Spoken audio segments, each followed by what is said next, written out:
So here we have the Kia Cee'd on an 08 plate. I'm going to start off by showing you around the outside of the car, and then we'll hop in and run through some controls on the inside. From the outside though, you can see it's a 5-door car with alloy wheels. Let's start off inside the boot first of all. As we approach the back of the car, you can see that we've got plenty of boot space along with that 60/40 split folding rear seat should you wish to increase this space even further.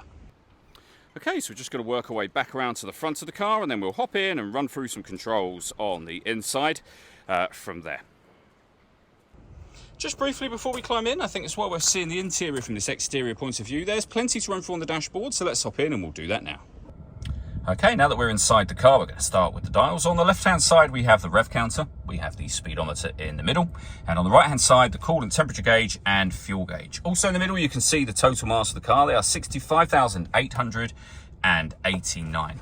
If we back out to the steering wheel, on the left-hand side, we have stereo controls, which continue on the right-hand side. The stereo itself can be found over in the center just here.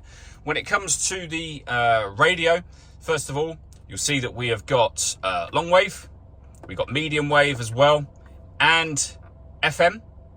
The main volume for the stereo is over this side. You can also listen to music via auxiliary and USB inputs, which I'll show you in a moment, and your CD player, which of course you can see just there. Below that, we have deadlock, so you can lock and unlock the car doors from the outside, our hazard warning lights, and climate control. So up on here, you can adjust the temperature, the fan speed. You can determine where you'd like the air to be distributed. The air conditioning is on at the minute. That's off, back on. You can recirculate the air that's in the car. That's a great way of heating it up or cooling it down quickly, depending on the temperature you've set over here. Or hit auto. The car will now take control of the direction of the air and the fan speed to maintain the temperature you've asked for. Any manual adjustment will take auto straight away and allow you to put it back on your own settings. Underneath here, we have some storage. We also have a cigarette lighter, which can be used, of course, as a 12-volt charging socket. We have an ashtray, which again can be used as storage. And then down the bottom, a 12-volt charging socket, the auxiliary and USB inputs that I mentioned just a moment ago, and a 5-speed manual gearbox as well. All that leaves me to say is thank you for taking the time to watch this video.